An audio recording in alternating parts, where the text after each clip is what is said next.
तो जेपी नड्डा का हिमाचल दौरे का तीसरा दिन है। कुल्लू में बीजेपी की रैली को संबोधित कर रहे हैं और यहां पर महाजनसंपर्क रैली का ये इनेकाद किया गया है। इस पर लगातार हमारी नजर बनी हुई है। एक और अहम खबर लद्दाख से है, जहां लद्दाख एडमिनिस्ट्रेशन ने फायर एंड फ्यूरी कोर पर जुर्माना आयद किया है। अनट्रीटेड सीवेज को फेंकने पर फौज पर यह जुर्माना लगाया गया है। सीधे रुख करना चाहेंगे, हमारे साथ मौजूद है हमारे साथी मौरूफ स्टेंजिन। मौरूफ, क्या है ये पूरा मामला और क्या कुछ इसमें अभी तक कार्रवाई की गई है? इसी पॉइंट पर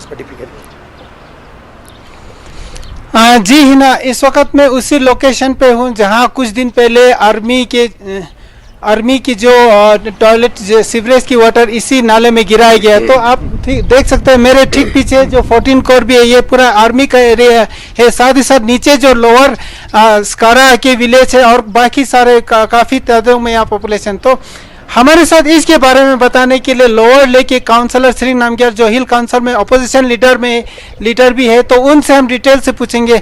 नमग्याल साहब, जो कुछ दिन पहले कुछ वाक़या हुआ हम सबको पता है, इसके बारे में थोड़ा बताएंगे। जी, ये जो वाक़या ये जो मतलब अनफॉर्चुनेट जो इंसिडेंट हुआ यहाँ पर जो आर्मी की तरफ से हुआ, ये 9 जून शाम के 7:44 पे यहाँ पर हुआ। उसमें क्या हुआ कि आर्मी का एक छोटा सा एक टैंकर एक ट्रैक्टर से जो ट्रैक्टर पे जो लादा था, तो वो एक सेप्टिक को खाली कर यहाँ पर इसी नाले पे जहाँ पर हम खड़े हैं, यहाँ पर ये जो ऊपर के ग्लेशियर का जो पानी आता है पूरा गांव से निकलकर स्कारा से निकलकर पूरा सिंध नदी से ये जोड़ता है, तो यहाँ पर उन्होंने डिस्चार्ज किया। मुझे लगता है वो पूरा एक सेप्टिक का एक पूरा जो पानी था, जो सीवरेज था, उसको यहाँ पर उन्होंने डिस्चार्ज करने की कोशिश की, जिसको गांव के कुछ लोगों ने जो यहाँ से जा रहे थे उन्होंने इस चीज को पकड़ा। सर, यहाँ पर सर आर्मी ने कुछ बाद में इस पे दुख भी जताया और साथ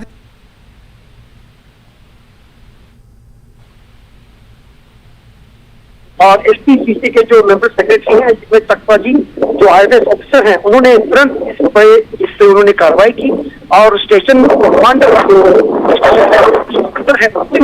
उनको बाकायदा जो एनवायरमेंटल पोल्यूशन एक्ट है 1986 का सेक्शन 5 जो उन्होंने वोट किया, जिसका पूरा बाकायदा एक नेशनल ग्रीन ट्रिब्यूनल का एक ऑर्डर भी है, तो उसको वोट कर उन्होंने उनको पूरा वार्निंग दी, चेतावनी दी और पे उनसे मांगा। और मुझे लगता है उन्होंने आर्मी ने इस बात को माना। बिल्कुल। और इस मामले पर बेहद शुक्रिया अदा करना चाहेंगे आपका और आपके साथ जो खास मेहमान रहे तफसीलात देने के लिए। यहाँ रुकना चाहेंगे छोटी सी ब्रेक के लिए।